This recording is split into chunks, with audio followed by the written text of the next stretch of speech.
베드로후서 1장 20절과 21절 말씀. 신약성경 385페이지 베드로후서 1장 20절과 21절 말씀입니다. 찾으셨습니까?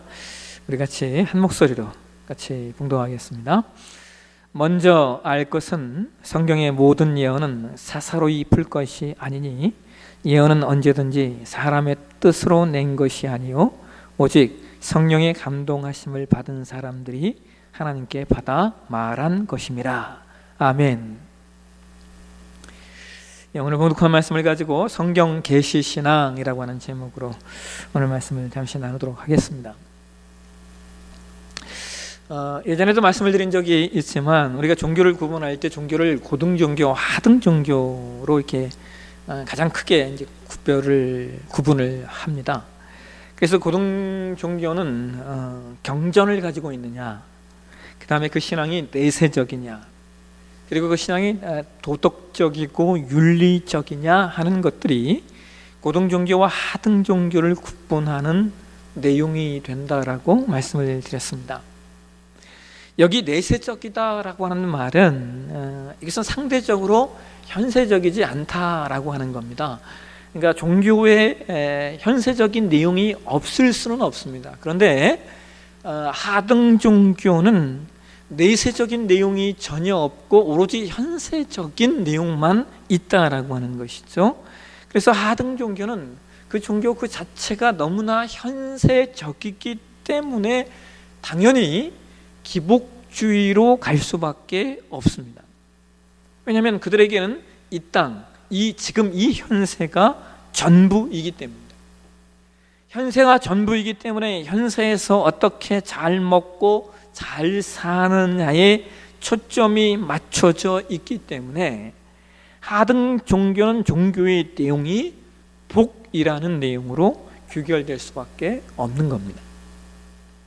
그런데 여러분, 이것이 참 아이러니한 것이 하등 종교가 처음에는 인간에게 복을 추구하는 내용으로 다가옵니다. 사람들은 그 종교가 나에게 무엇을 줄 것인가에 초점을 맞추고 내가 원하는 것을 또 내가 필요로 하는 것을 추구합니다. 이 종교가 혹은 이 신이 내가 원하는 것, 내가 필요한 것을 줄 거야 라고 생각해서 그 종교 혹은 그 신을 추종합니다.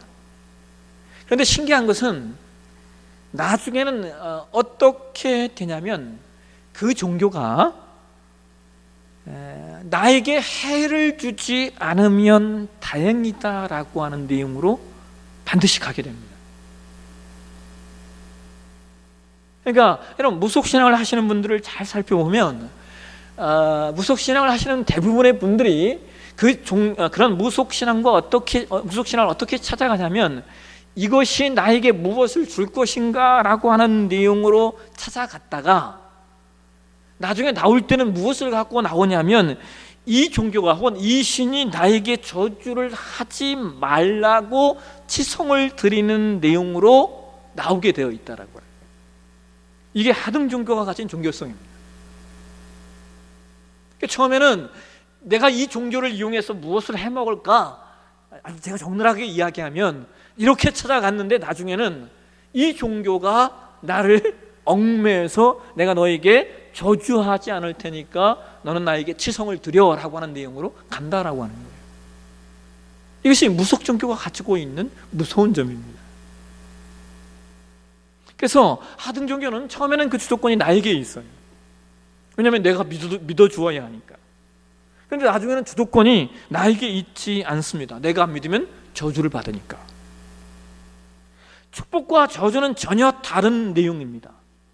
축복은 어떤 면에서 받으면 좋지만 안 받아도 크게 내 삶을 흔드는 것은 없어요. 그런데 저주는 그렇지가 않죠. 이거는 내가 이 저주를 막지 못하면 이 저주가 내 삶을 크게 흔든다라고 하는 거예요. 그래서 축복보다 사실은 더 무서운 게 저주인 겁니다. 그래서 하등 종교는 반드시 그렇게 가게 되어 있어요. 여러분, 전보로 갔다가 전보로 무당집에 가보신 분들은 대부분 다 한 번쯤 다 경험을 하셨을 거예요. 전보로 왜 가요? 이 무당이 나에게 길 잃을 알려줄까 해서 간다고요. 근데 나올 때는 뭘 갖고 나오냐면 이 무당이 나에게 흉일을 막게 해준다 하는 내용을 갖고 나오게 되어 있어요. 이게 무속종교의 내용이고 시스템입니다. 또 하등종교는 그것이 도덕적이냐 또 그것이 윤리적이냐 하는 것에는 크게 관심이 없어요. 왜냐하면 하등종교는 그 모든 관심이 자기 자신에게 있기 때문입니다. 그래서 하등종교는 자신이 어떤 일을 하든 자기 자신만 잘 되면 되는 것이 하등종교의 속성입니다.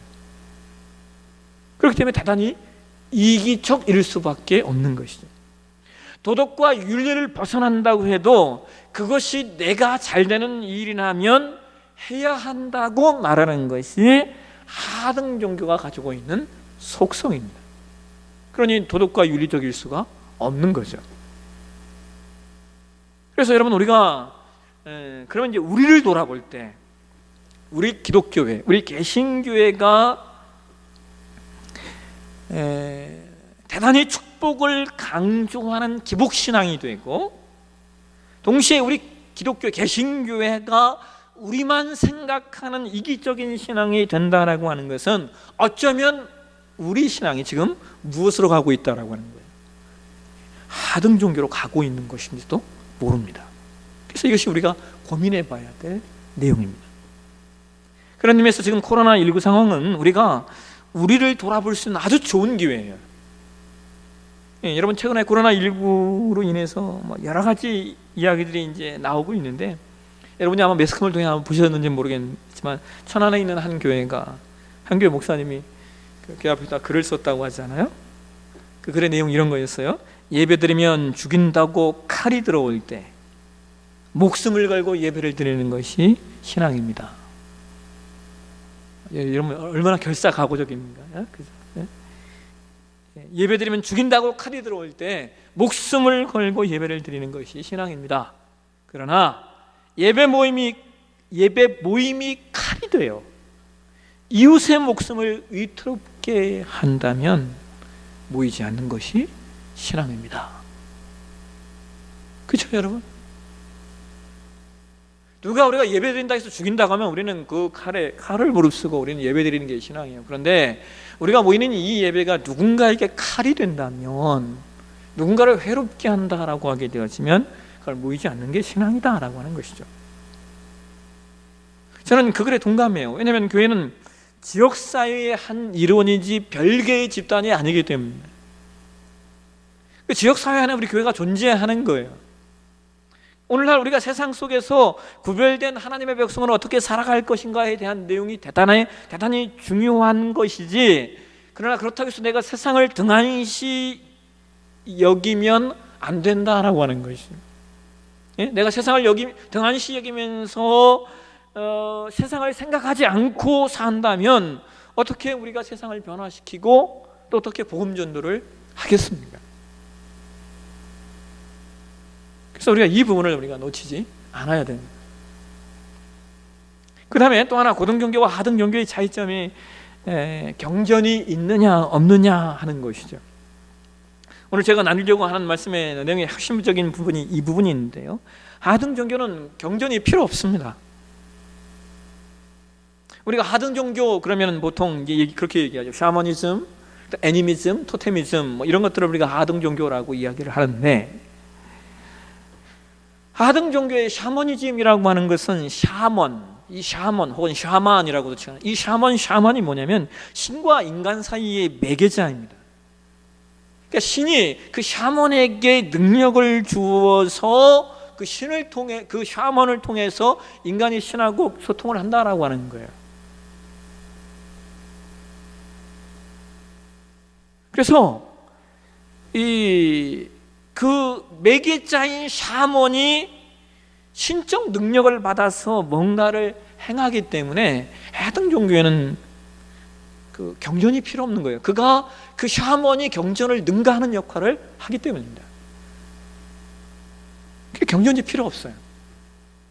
또 하등 종교는 애니미즘이나 토테미즘 같은 경우에도 굳이 경전이 필요 없어요. 왜 그러냐면 모든 물질에, 애니미즘은 모든 물질에 신석 속성이 있다라고 하는 것이고, 토테미즘은 어떤 물질, 예를 들어 뭐 뼈나 어떤 상징적인 어떤 물건이 나를 보호해 주는 역할을 한다. 그래서 그것을 부착하고 다니면은 그것이 나를 보호해 준다라고 하는 의식을 가진 게 토테미즘인데, 대부분 옛날에는 다 뼈였습니다. 뼈. 사람의 뼈나 동물의 뼈, 이런 상징물들이에요.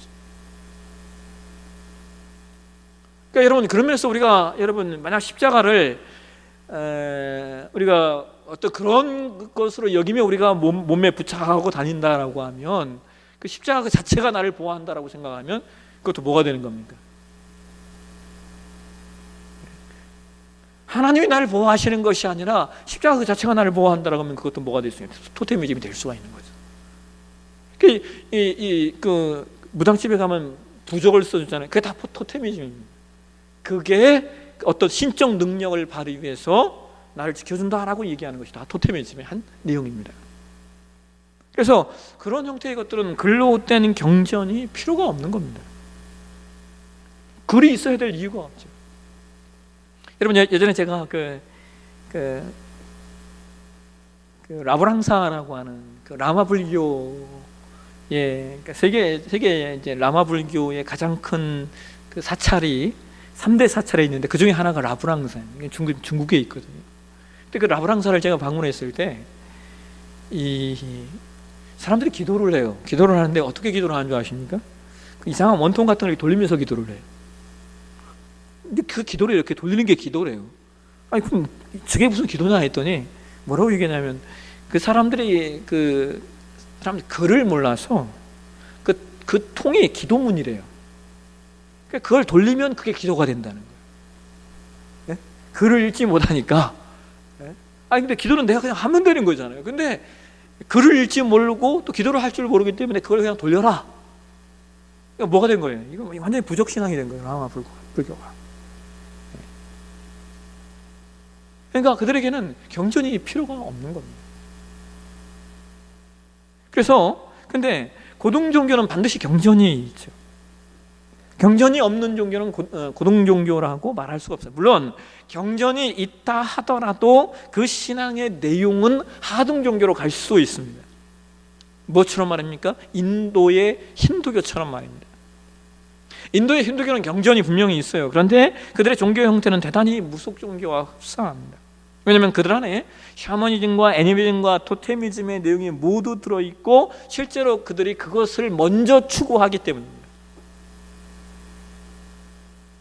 이것은 오늘날 불교도 사실은 마찬가지예요.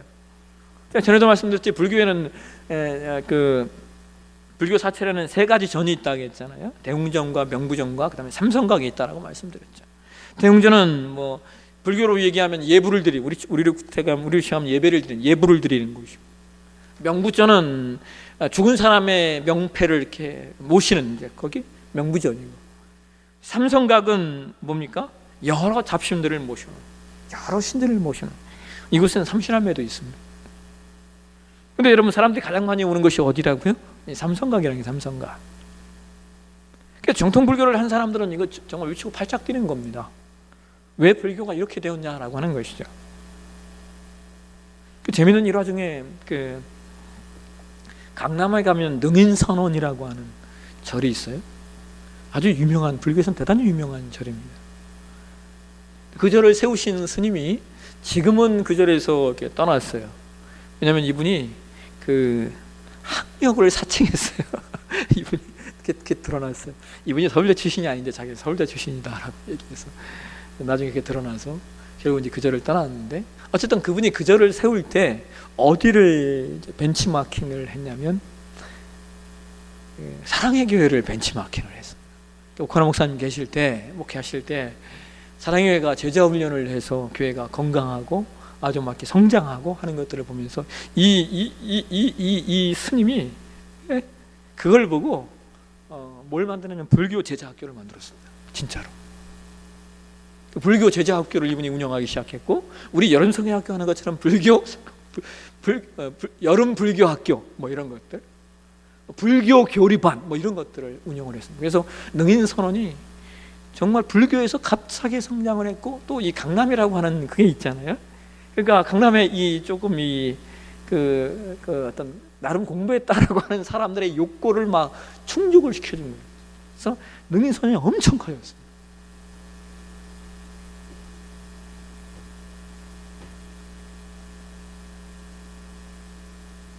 근데 여러분, 이렇게 불교는 지금 기독교가 그동안 해왔던 것들을 받아들이면서 오히려 지금 불교는 발흥하고 있는데, 저는 요즘 우리 기독교를 보면서 볼 때 느끼는 게 점점 우리가 불교가 되는 건 아닌가라고 하는 생각들을 가끔 할 때가 있어요. 예를 들어 이런 거예요. 불교가 다 산으로 들어갔지 않습니까? 물론 이제 그 조선 시대가 오면서 조선이 유교를 선택했기 때문에 불교가 산으로 들어간 모양새는 분명히 있어요. 근데 요즘에는 불교가 자꾸 도시로 내려옵니다. 네. 근데 재밌는 건 교회가 요즘은 자꾸 산으로 올라가요. 어쨌든 교회가 지금 다시 이렇게 애써서 회복해야 될 게 뭐냐, 다른 게 아닙니다. 교회는, 우리 기독교 신앙은 오로지 말씀 신앙입니다. 오늘 제가 좀 그 얘기를 좀 하려고 하는데요, 우리 기독교의 개신교의 신앙의 내용을 우리가 한마디로 요약하면 우리는 이렇게 말씀드릴 수 있어요. 성경 계시 신앙이라고 말입니다. 우리가 보편적으로 우리가 성경신앙이라는 말은 우리가 많이 들어보셨잖아요. 근데 이 성경신앙이라고 하는 가운데 지금 뭐가 하나 더 들어갔어요? 계시라는 말이 들어가 있죠. 근데 이게 왜 중요하냐면, 성경을 어떻게 이해하고 해석하는가가 계시라고 하는 말에 포함되어 있기 때문에. 성경 계시신앙이라고 하는 말은 우리가 보는 성경이 하나님의 계시의 말씀으로 기록된 내용이다라고 하는 거예요. 왜냐하면 오늘 저와 여러분이 봉독한 말씀에 성경이 이런 말씀을 하고 있어요. 우리 베드로후서 1장 20절과 21절, 우리 아까 개역 개정판으로 봤는데 우리 말씀 세번역 성경으로 한번 보시도록 하겠습니다. 세번역 성경으로 같이 한번 읽겠습니다. 여러분이 무엇보다도 먼저 알아야 할 것은 이것입니다. 아무도 성경의 모든 예언을 제멋대로 해석해서는 안 됩니다. 예언은 언제든지 사람의 뜻에서 나온 것이 아니라 사람들이 성령에 이끌려서 하나님께로부터 오는 말씀을 받아서 한 것입니다. 이 말씀을 또 현대어 성경에서는 어떻게 번역을 하고 있냐면, 현대어 성경 한번 보실까요? 현대어 성경도 같이 한번 읽겠습니다. 성경에 있는 예언의 기록들은 예언자가 스스로 생각해 낸 것이 아닙니다. 그것은 그들 속에 계시는 성령께서 주신 하나님의 참된 말씀입니다. 지금 우리가 개역 개정판이든 그다음에 표준 세번역이든 그다음에 현대어 성경이든 이 말씀 속에서 무엇을 지금 핵심적으로 말하고 있냐면요, 성경은 성경을 기록한 모든 사람들이 그것을 스스로 생각하거나 스스로 고안해서 기록한 내용이 아니라는 거예요. 성경을 기록한 것은 성경을 기록한 사람들은 성령께 이끌려서 하나님께로부터 오는 말씀을 받아 말하고 기록한 것이다 라고 말하고 있습니다. 이것을 우리가 뭐라고 얘기하냐면 바로 계시라고 말하는 겁니다. 계시. 성령께 이끌려서 하나님께로부터 오는 말씀을 받아 말한 것을 우리가 계시라고 말한다라고 하는 거예요. 이것은 우리 기독교 신앙이 다른 종교와 아주 다른 특징을 가지고 있다라고 하는 것을 증명하는 건데요, 다른 종교의 경전들은 대부분 이렇게 이야기하죠. 그 종교의 창시자가 깨달은 내용이다라고 이야기를 합니다. 대부분 종교는 다 그래요. 그 종교를 창시한 그 사람이 지식을 통해 깨달았든 혹은 참선을 하든 또 득도했든 어쨌든 그가 그것을 깨달았다라고 이야기합니다. 그런데 기독교 신앙은 우리 신앙의 경전을 절대로 누가 깨달은 내용이다라고 말하지 않아요. 왜 그렇습니까? 깨달았다라고 하는 것은 내가 깨달은 내용이기 때문에. 내가 깨달은 내용이기 때문에. 그래서 성경을 기록한 모든 분들은 말하는 거예요. 이것은 나의 말이 아니라고 말합니다. 여러분, 구약 성경도 마찬가지예요. 역사서를 제외한 모든 성경이 다 선지서들이 기록한 가장 많은 게 선지서인데요. 물론 역사서도 많지만 대부분의 선지서들이, 모든 선지서는 뭐라고 얘기합니까? 선지자들이 그 말씀을 자신의 임의로 기록했다라고 말하지 않아요. 다 말씀을 받아서 기록했다라고 얘기하고요.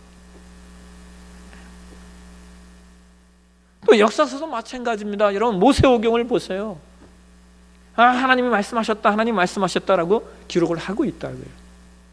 그래서 기독교 신앙의 특징은 성경 계시 신앙인 겁니다. 근데 여러분, 이것이 이 성경 계시 신앙이라고 하는 말이 이것이 오늘날은 절대로 쉽지 않은 내용이 되었어요. 왜 그러냐면 오늘날 성경을 하나님의 계시의 말씀으로 받아들이지 않는 사람들이 점점 많아지고 있기 때문입니다. 하나 예를 들어 드리면, 과학자 가운데 기독교인 과학자예요. 기독교인 과학자인데 기독교인 과학자 중에 이런 말을 하는 사람이 있어요. 우주 만물의 창조가 빅뱅이다 라고 말하는 사람이 있어요. 빅뱅. 그분은 하나님이 빅뱅을 통하여 만물을 창조하시기로 작정하셨다라고 이야기를 해요. 그러니까 빅뱅을 통하여 하나님이 우주 만물을 만드시고 조성하시기로 했다라고 하는 거예요. 이게 뭐냐면 이것이 유실론적 진화론이라고 하는 내용인데요. 이 유실론적 진화론은 오늘날 세상의 보편적인 과학이 말하는 진화론의 내용과 조화를 이룰 수 있다는 데는 괜찮아요. 나름. 그래서 어떤 면에서 이 유실론적 진화론은 세상의 과학도 인정하고 하나님도 인정하는 아주 합리적인 내용이 될 수도 있습니다. 이게 합리적일 수 있어요. 유실론적 진화론이라고 하는 것이. 근데 이게 어떤 문제가 있냐면, 그러면 창세기 1장에서 3장까지의 내용을 어떻게 이해할 것인가에 대한 문제가 생기는 거예요. 창세기 1장의 만물의 창조에 관한 내용과 2장의 인간 창조에 대한 내용, 그리고 3장의 인간 타락에 대한 내용이 해석이 안 되는 거예요. 왜냐하면 빅뱅으로 하나님이 우주 만물을 만드셨다라고 말하면 말입니다. 이거 창세기 1, 2, 3장은 해석이 될 수 없는 내용이에요. 그러니까 그분들은 이 내용을 뭐라고 해석을 하냐면 창세기 1장에서 3장을 창조 설화라고 말합니다. 마치 그리스 신화처럼 창세기 1장에서 3장의 내용이 그러하다는 거예요. 근데 그분들이 왜 그런 말을 할 수 있냐면 성경 기록의 연대보다 더 오래전에 기록되었다고 하는 고대 근동에 남겨진 창조 설화에 관한 내용들이 있기 때문이에요. 이게 뭐냐면 이제 그 메소포타미아에서 나오는 길가메시 서사시라고 하는 것이나 또는 오시리스 신화나 에타나 신화 또는 우가리트 신화 같은 것들에 대한 내용입니다. 그분들이 뭐라고 얘기하면 이러한 신화를 모세가 듣고 혹은 배우고 그 신화를 토대로 해서 창세기 1장에서 3장까지를 썼다, 이렇게 이야기를 합니다. 왜? 모세오경 기록이 훨씬 후대에 기록이 된 내용이니까.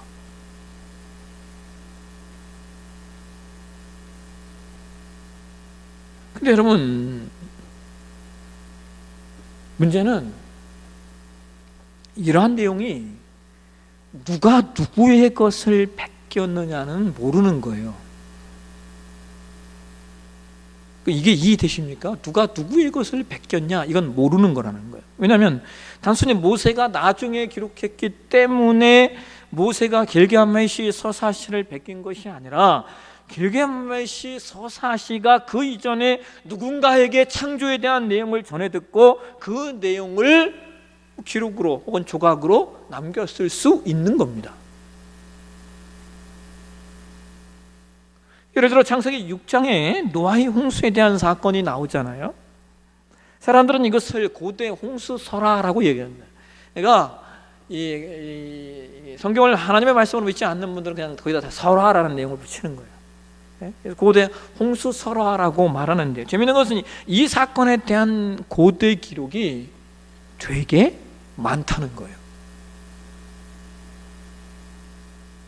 근데 더 재미있는 것은 그들이 말하는 고대 홍수 설화가 홍수라는 주제는 같은데 그 내용이 다 달라요.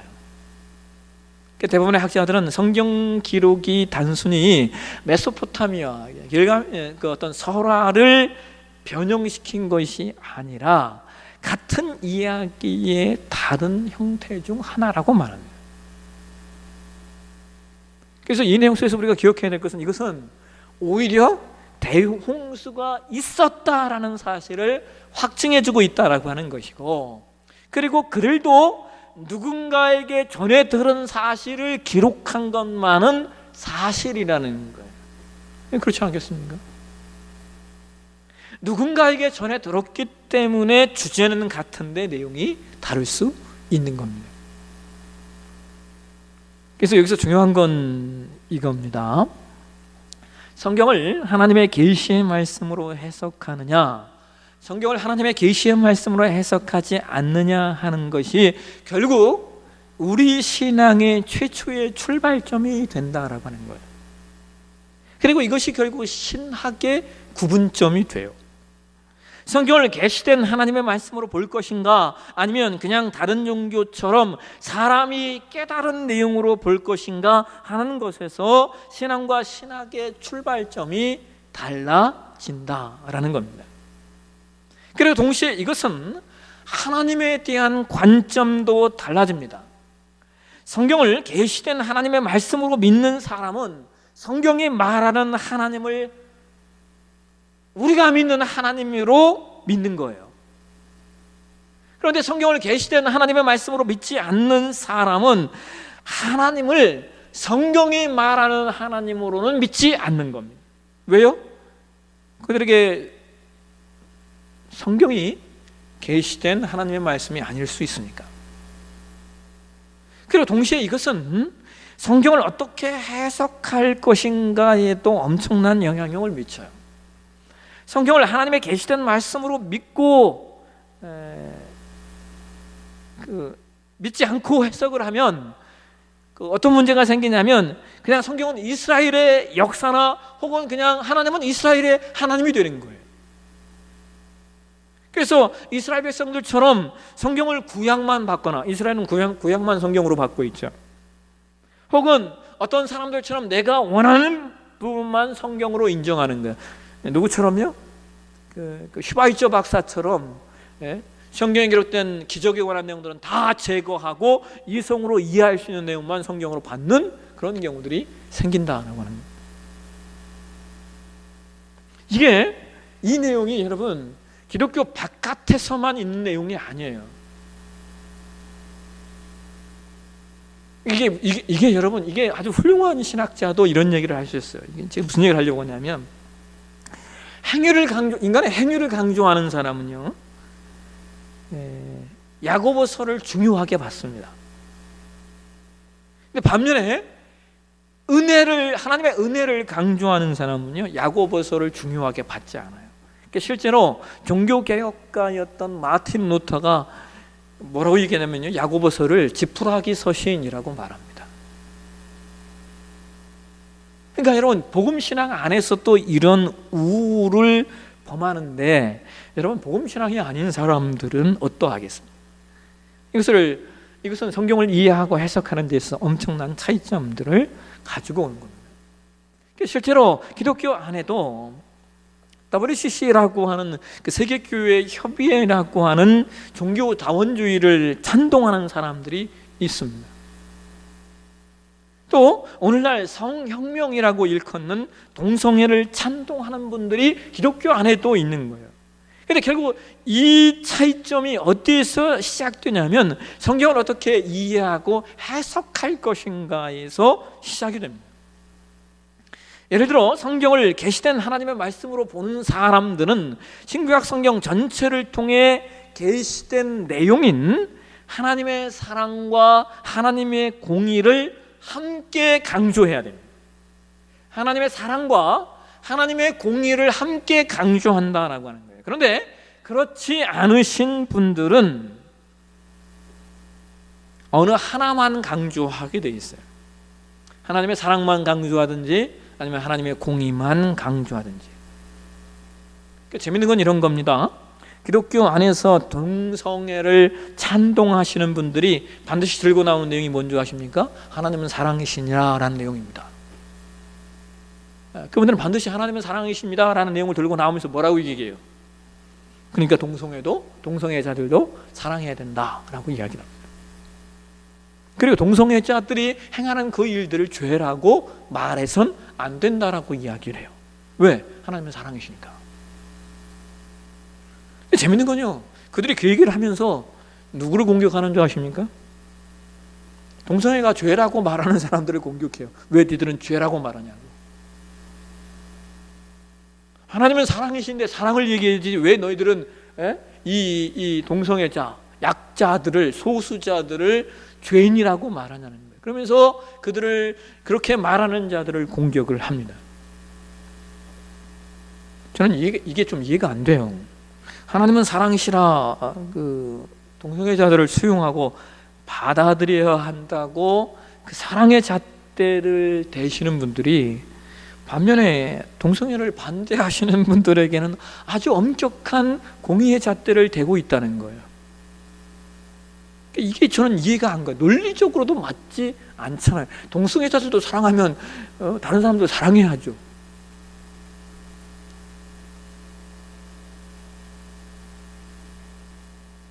그러니까 이 모든 것들이 결국은 성경을 어떻게 해석하느냐의 문제인 겁니다.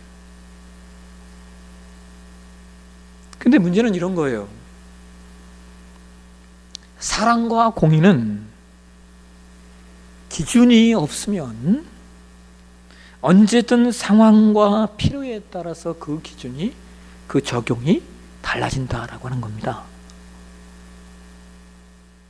그래서 성경을 계시된 하나님의 말씀으로 이해하지 않는 분들은 성경에 사랑과 공의의 기준을 세울 수 없으니까 그분들이 어디에 기준을 두냐면 약자라고 하는 내용에 기준을 둡니다.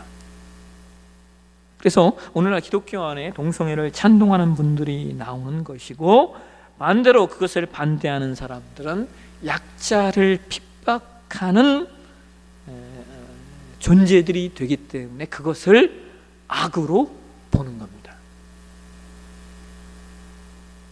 그러니까 세상의 내용은 너무 간단해요. 사실은 성경을 어떻게 해석할 거냐, 성경을 어떻게 이해할 거냐. 그래서 우리가 사랑과 공의의 어떤 그 기준은 사실 명확하거든요. 우리는 성경의 기준을 두면 된다라고 하는 거예요. 근데 또 반대로 어떤 문제가 또 하나 있냐면요, 동성애를 반대하는 분들은 어디에다 기준을 두겠습니까? 이분들은 공의에만 기준을 두는 거예요. 그러니까 동성애자들은 다 싸그리 그냥 처단해야 될 존재라고만 생각을 한다라고 하는 거예요. 왜? 공의에만 두니까. 그러면 사랑은 어디 갔어요?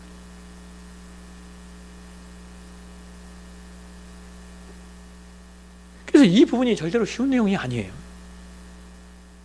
우리는 동성애가 죄가 아니라고 말하진 않지만 동시에 그들도 회개하고 돌이켜 구원받아야 할 존재라는 사실을 우리가 놓치지 않아야 됩니다. 그래서 우리가 더 어려워요. 예? 왜 어렵냐면 그냥 어느 한쪽에 치우치면 쉽습니다. 그냥 사랑만 강조해서 하나님의 공의는 도외시켜버리든지, 아니면 공의만 강조해서 사랑을 도외시켜버리면 쉬워요.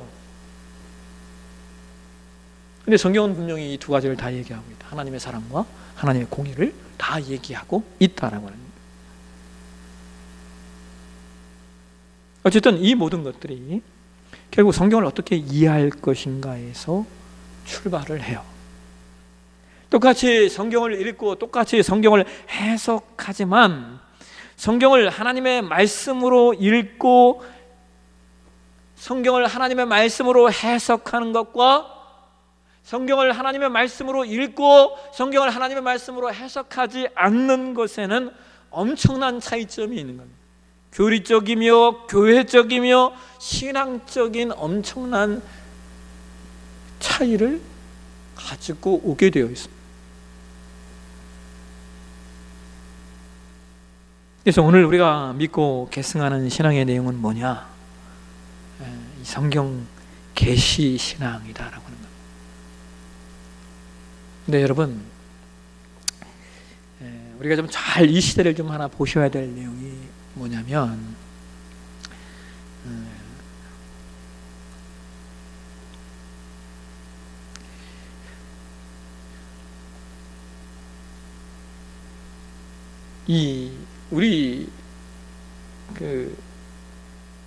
우리가 우리 신앙을 이렇게 구분할 때 두 가지로 구분을 하거든요. 신본주의냐 아니면 인본주의냐 이렇게 구분을 합니다. 그래서 우리가 계승하고 믿고 따르는 신앙은 이게 신본주의 신앙이에요. 반면에 인간 입장에서 성경을 해석하고 인간 입장에서 성경을 말하려고 하는 게 이게 인본주의예요. 신본주의는 성경을 해석할 때 하나님을 통해서 성경을 해석해요. 근데 인본주의는 성경을 해석할 때 인간을 통해서 성경을 해석해요. 똑같이 성경을 보지만 하나님을 통해 성경을 보느냐 아니면 인간을 통해 성경을 보느냐, 이게 엄청난 차이점을 가지고 오는 거예요. 근데 여러분, 이 둘의 성경을 보는 해석하는 차이점에서 여러분이 생각하실 때 뭐가 더 사람들에게 매력이 있겠습니까?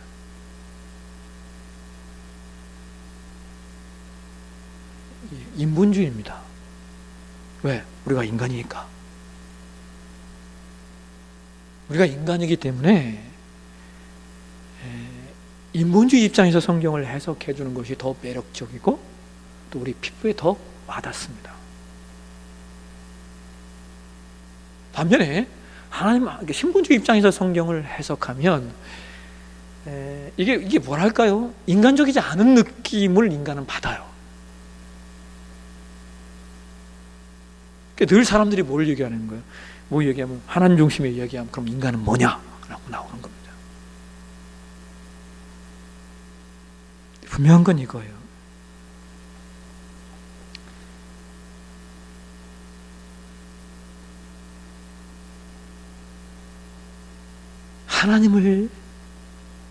하나님의 뜻을 따르고 하나님의 뜻에 순종하는 것이 인간에게 가장 좋은 거라는 거예요. 네? 그렇잖아요, 여러분. 성경이 누누이 이야기하는 게 뭡니까? 인간이 인간 마음도 했더니 어떻게 되었더라, 이 얘기를 하고 있잖아요. 인간의 욕구와 인간의 필요와 인간의 욕심대로 살았을 때 어떻게 되었냐, 이걸 성경이 우리 가운데 누누이 이야기하고 있다. 너희가 너희 마음대로 했더니 결과가 이것이 아니더냐, 이 얘기를 말하고 있는 게 성경이에요. 반면에 인간이 하나님 중심으로 하나님의 뜻으로 하나님 말씀에 순종했더니 그게 인간에게 가장 좋았더라, 이 내용을 알려주고 있는 게 성경의 모든 내용 아닙니까? 그래서 우리가 믿는 우리 신앙은 신본주의 신앙이 될 수밖에 없어요. 왜요? 이 신앙을 따르는 것이 인간에게 가장 좋은 신앙이니까. 그러면서 우리는 신본주의자들이 다 돼야 돼요. 우리는 신본주의자가 돼야 된다. 왜? 그것이 우리에게 가장 유익한 일이니까. 그 일의 시작이 오늘 제가 여러분과 나누었던 성경을 어떻게 읽고 해석할 것인가로부터 시작이 돼요. 사도 바울이 디모데후서 3장 16절과 17절에 이런 말씀을 합니다. 한번 보실까요? 우리 한번 같이 한번 읽도록 하겠습니다. 모든 성경은 하나님의 감동으로 된 것으로 교훈과 책망과 바르게 함과 의로 교육하기에 유익하니 이는 하나님의 사람으로 온전하게 하며 모든 선한 일을 행할 능력을 갖추게 하려 함이라. 여러분, 이 말씀 하나로 충분한 것 같아요. 모든 성경은 하나님의 감동으로 기록됐대요. 그러니까 이 성경은 인간이 기록한 내용이 아니에요. 이 감동이 뭐예요? 성령의 감동하심이죠. 그런데 이 성령의 감동하심으로 기록된 성경이 어떤 기능을 하는데요? 교훈과 책망과 바르게 함과 의로 교육하기에 유익하대요. 왜요? 성경이 우리를 하나님의 사람으로 온전하게 할 수 있기 때문에, 그리고 모든 선한 일을 행할 능력을 갖게 하기 때문에.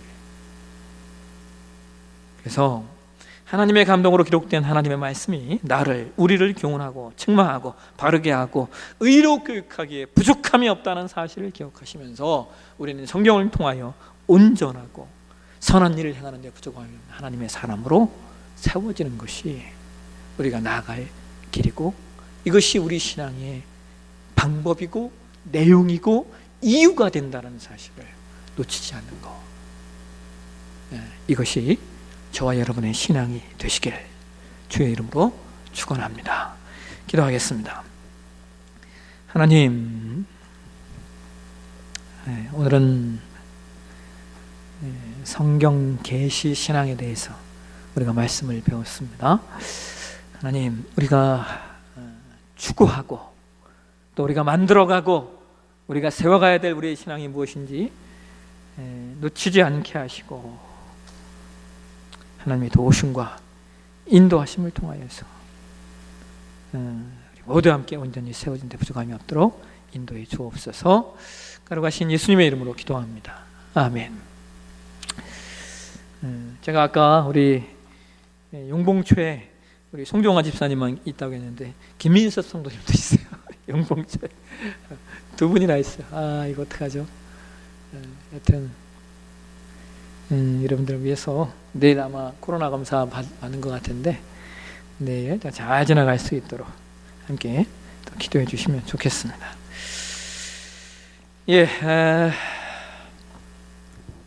예배, 다음 주일 예배에 관한 건 다시 상황을 좀 보고 공지하도록 하겠습니다. 찬송가 204장 부르시고 주님과 긴 기도로 예배를 마치도록 하겠습니다.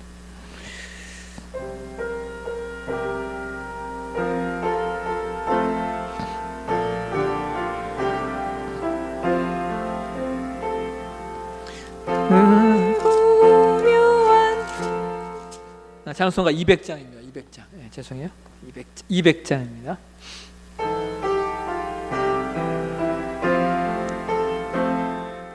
달고 묘한 그 말씀, 생명의 말씀은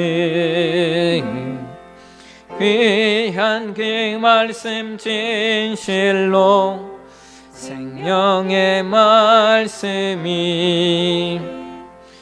나의 길과 믿음 밝히 보여주니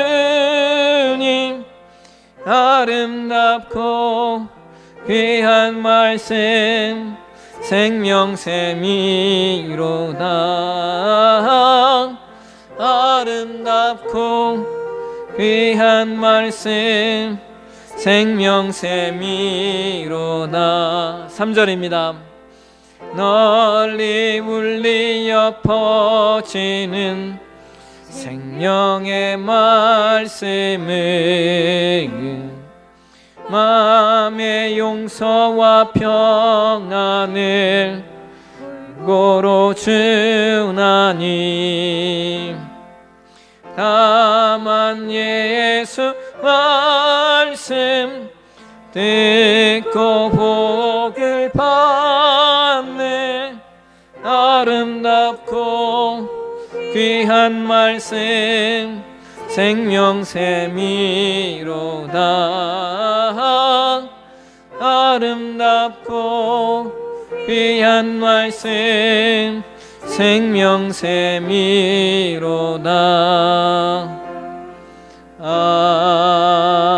아멘. 주기도문 세 번역 고백하시고 오늘 수요 예배 마치도록 하겠습니다. 하늘에 계신 우리 아버지의 이름을 거룩하게 하시며 아버지의 나라가 오게 하시며 아버지의 뜻이 하늘에서와 같이 땅에서도 이루어지게 하소서. 오늘 우리에게 일용할 양식을 주시고 우리가 우리에게 잘못한 사람을 용서하여 준 것 같이 우리 죄를 용서하여 주시고 우리를 시험에 빠지지 않게 하시고 악에서 구하소서. 나라와 권능과 영광이 영원히 아버지의 것입니다. 아멘.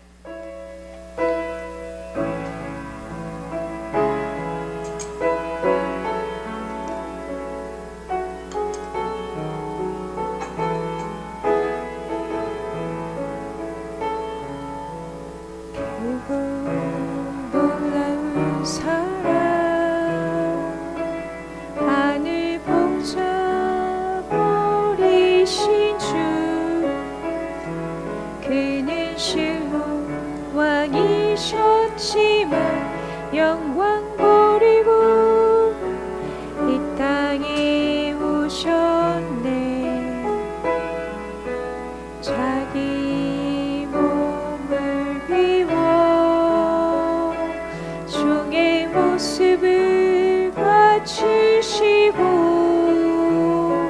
십자가에